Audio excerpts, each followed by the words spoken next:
Oke, Assalamualaikum warahmatullahi wabarakatuh. Eh, kita masuk ke materi yang ketiga tentang medan. Oh, sorry, bukan medan listrik ya.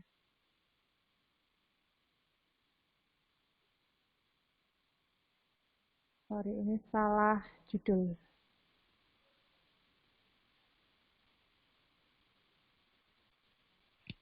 Oke. Kita masuk ke materi magnet ini ada lumayan cukup listrik yang kemarin. Namun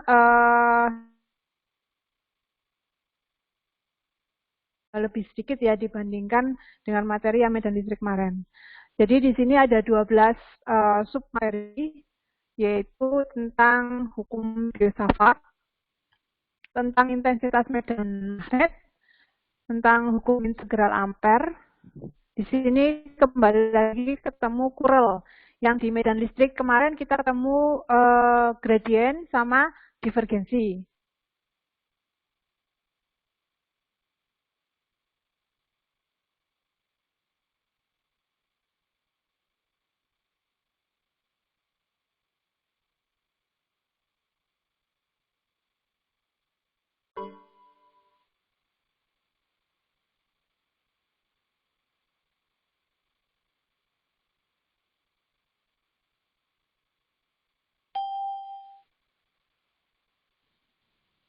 Sorry, kita lanjutkan lagi.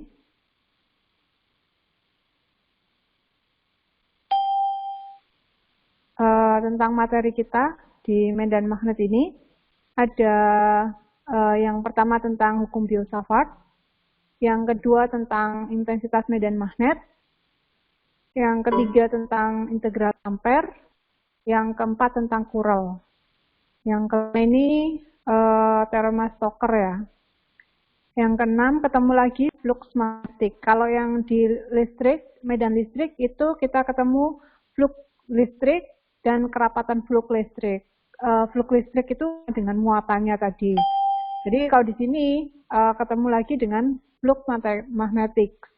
Nanti ada potensial magnetik juga, ada skala dan vektor. Dan gaya pada partikel, gaya Lorentz, gaya magnetik dan torka atau torsi, permeabilitas magnetik, dan teorema Maxwell. Oke, jadi mungkin hari ini kita akan bahas di yang pertama ya, tentang hukum filsafat, karena ini lumayan banyak materi yang akan dibahas. Untuk yang lainnya mungkin akan dilanjutkan di setelah UTS atau CP. Ya, di sini ada dua ya yang apa istilahnya berkaitan ya. Ada yang dinamakan dengan medan listrik, ada juga yang dikarenakan dengan medan magnet. Medan listrik statis itu disebabkan oleh muatan statis. Nanti ada medan listrik yang dinamis. Ini disebabkan oleh medan magnet yang dinamis gitu ya. Jadi nanti kebalikannya. Nah, yang medan magnet statis ini disebabkan oleh arus DC dan magnet permanen. Yang medan magnet yang dinamis dan listrik yang dinamis. Jadi yang di pertama tadi ya, yang paling berkaitan tadi. Nah, kita masuk ke hukum filsafat. Hukum filsafat itu mengatakan bahwa setiap titik P besar intensitas medan magnetnya yang ditimbulkan oleh unsur diferensial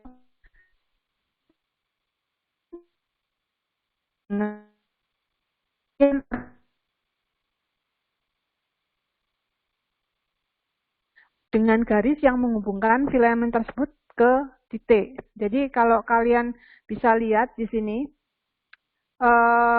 intensitas medan magnet itu disimbolkan dengan H.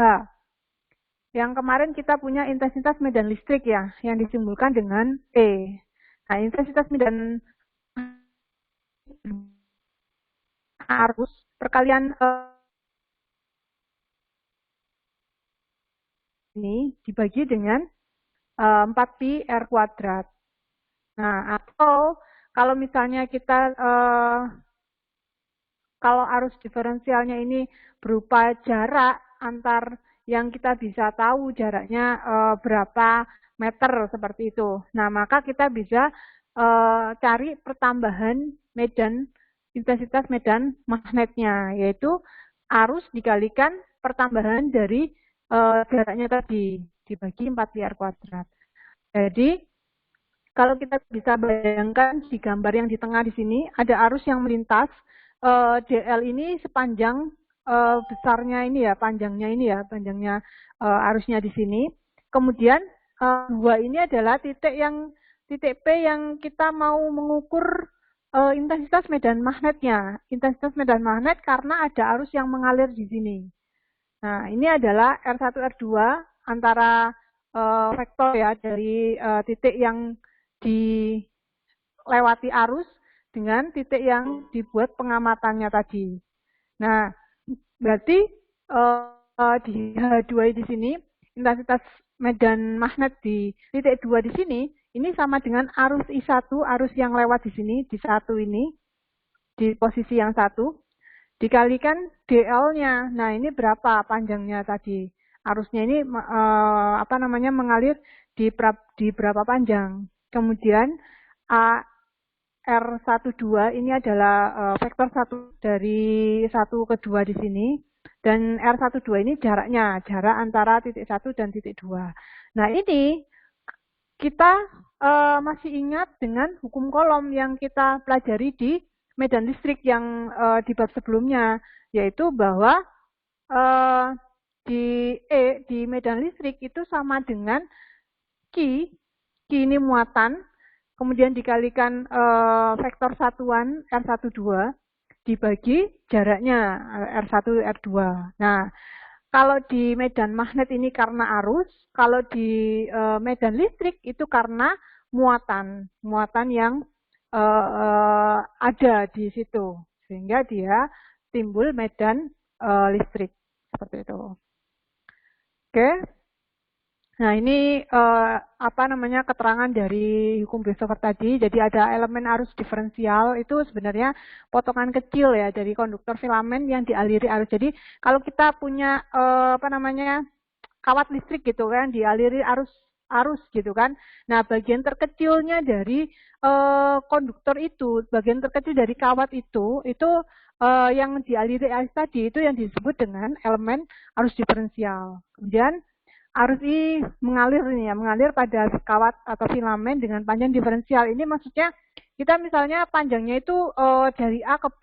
Nah, itu kan nggak mesti A-nya itu posisinya di mana, B-nya di mana. Nah, kita bilangnya panjangnya diferensial. Artinya nanti kita mengukur berapa tergantung dari titik yang diamati. Nah, arah intensitas medan magnet normal terhadap bidang yang mengandung DL dan garis yang menghubungkan filamen dengan titik tersebut. Artinya titiknya di mana yang mau diamati. Kemudian arusnya itu mengalirnya kemana. Nah, itu medan magnetnya akan normal terhadap bidangnya. Jadi kalau misalnya bisa digambarkan, kalau misalnya ini adalah arahnya arusnya, kemudian bidang titik yang diamati tadi, ini kan dia membentuk suatu bidang. Nah, arah medan magnetnya ini arah normalnya. Normalnya misalnya 3 dimensi berarti ke atas gini ya. Nah, ini arah medan magnetnya itu. Nah, ini berlaku dengan aturan tangan kanan dari DL-nya sudut terkecil menuju garis yang penghubung filamen ke titik P. Dengan memakai satuan MKS yang dirasionalisasikan terhadap pembandingnya, ini adalah 1/pi untuk satuan MKS-nya. Nah, ini contohnya, tapi mungkin kita lewati dulu, tapi saya jelaskan maksud dari contoh soal di sini. Carilah sumbangan pertambahan, artinya delta H-nya atau intensitas medan magnetnya, perubahan intensitas medan magnetnya, berubahnya berapa. Dari titik asal yang ditimbulkan oleh unsur arus dalam ruang hampa. IAL-nya, artinya arus dikalikan dengan delta L-nya, ini sama dengan 3pi AZ mikroampere meter yang terletak pada 3,-4,0. Jadi arusnya Yang ditanya ini pertambahan di titik asal, berarti di titik 0. Sedangkan ini ada arus yang letaknya di posisi ini. Jadi jaraknya kita tahu. Nah, berapa perpanjangannya? Kita mengacu ke persamaan yang sebelumnya ini. Nah, ini ya dikalikan vektor satuan AR-nya, terus dibagi dengan jaraknya. Oke. Nah, ini juga sama, yang nomor B, nomor C juga sama, cuman posisinya yang berbeda-beda. Ini sudah ada jawabannya, tapi kita perlu menganalisa kok bisa dapatnya segini, kok bisa sampai dapatnya segini. Nah, nanti kan kita pelajari di akhir materi hari ini.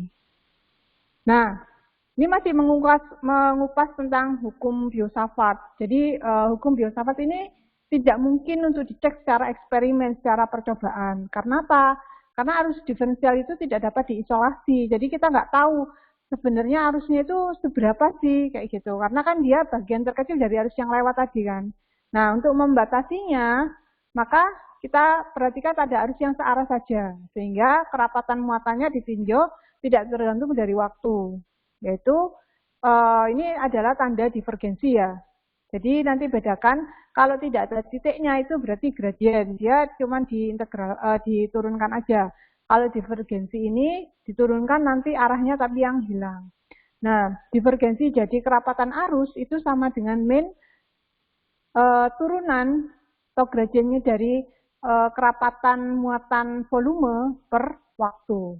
Atau divergensi dari kerapatan arus ini sama dengan 0 untuk integral dari arus yang bentuknya permukaan ya, dikalikan luasan permukaan tersebut, itu sama dengan 0. Kemudian dengan menggunakan teorema divergensi di sini, arus total yang menembus setiap permukaan tertutup itu harus sama dengan 0, berarti ini sama dengan 0 divergensi. Nah, saat ini hanya bisa dipenuhi dengan menganggap arusnya mengalir dalam lintasan tertutup yang harus merupakan sumber yang dibahas, bukan sumber yang berbentuk arus diferensial. Artinya, kalau arusnya diferensial tadi kan tidak dapat diisolasi, tapi kalau misalnya kita anggap dia sebagai arus yang mengalir itu merupakan sumber yang jelas gitu ya, nah itu baru kita bisa bahas. J-nya tadi kerapatan arus. Oke. Nah, ini hukum Biot-Savart untuk distribusi permukaan. Jadi arusnya I total, I di sini adalah arus total. Kemudian K-nya ini kerapatan arusnya. Jadi kalau di sebelumnya itu ada J tadi, kerapatan arus. Nah, yang B ini luasnya, lebar dari bidangnya tadi yang diukur tegak lurus terhadap arah aliran arus listrik. Maka kalau K-nya ini kerapatan arusnya ini serba sama, maka arusnya itu sama dengan kerapatan arus kalikan panjangnya atau lebarnya ini ya. Kalau K-nya tidak serba sama, maka arus I-nya ini integral dari K kali dN-nya ya. Oke, terus kita masuk ke hukum Biot-Savart yang lainnya. Di sini hukum Biot-Savart ini untuk medan magnet karena arus elemen panjang. Nah, sama ya kalau yang di medan listrik kemarin ada yang karena kawat lurus aja, yang elemen garis seperti itu. Jadi dia pakainya DL. Tapi kalau dia elemen luasan kita pakai K yang tadi itu ya. Kalau dia serba sama berarti seperti itu. Kalau enggak berarti dia diintegralkan. Kalau dia merupakan arus volume, berarti kita pakai J, kerapatan yang J tadi. Kalau ini kerapatan permukaan, karena dia tidak volume, dia pakai istilah K ya. Nah, kalau kerapatan muatan, kayak kerapatan arus, yang merupakan volume, berarti dia pakai J di sini. Oke. Nah, ini tadi yang udah tangan kanan tadi ya. Jadi kalau intensitas medan magnet pada konduktor dengan panjang berhingga, artinya dia konduktornya ini bisa kita ukur jarak filamennya ini berapa meter seperti itu. Terus poin yang untuk diukur, titik yang diukur itu di mana? Nah, di sini kita dapat mendapatkan intensitas medan magnetnya itu 1/. 4pi rho. Rho-nya di sini adalah dari ininya. Berapa dia jaraknya? Jaraknya dalam ini kalau kita pakai rho berarti kita pakai koordinat tabung ya. Nah, sin alfa 1 min sin alfa 2 ini berapa alfanya terhadap titik normalnya, terhadap titik Y-nya di sini. Terhadap itu dia ke alfa 2-nya berapa. Nah, ini arahnya adalah arah pi-nya. Jadi ini ya kalau misalnya dia suatu koordinat tabung, itu pi itu adalah yang bagian melingkarnya ya. Kalau z, kalau rho-nya berarti dia jaraknya di sini. Nah, ini memakai aturan tangan kanan. Jadi kalau misalnya arusnya ini kemana? Nah, nanti medan magnetnya itu arahnya kemana? Seperti itu. Jadi pakai aturannya di sini. Jadi kalau misalnya arah arusnya ke atas, berarti medannya itu membulat ya, seperti melingkari dari arusnya tadi. Oke. Nah, ini intensitas medan magnet pada konduktor dengan panjang tak berhingga. Nah, ini ada dua pengukuran ya. Kalau dia panjangnya itu dari min tak berhingga sampai tak berhingga, kita akan mendapatkan perumusan dari intensitas medan magnet itu sebesar I arus yang lewat itu per 2pi rho. Rho-nya ini jaraknya tadi ya. Terus ini arahnya adalah api di sini karena dia arahnya kan melingkar seperti ini. Nah, kalau jika kawatnya itu panjangnya tak berhingga, tapi mulainya di bagian pangkal atau ujung elemennya itu di pusat ya, di di titik 00 gitu ya, bukan di min tak berhingga tapi di titik 00, maka intensitas medan magnetnya itu adalah 1/4pi rho. Ini bedanya kalau dia tak berhingga, dari min tak berhingga sampai tak berhingga itu 1/2pi rho. Ini kita lihatnya di sini. Kalau yang bagian bawahnya ini adalah 0, maka kita dapatnya I/4pi rho arah api. Seperti itu. Nah, ini contoh soalnya. Saya pikir kapsul aja. Materi kita sampai di sini.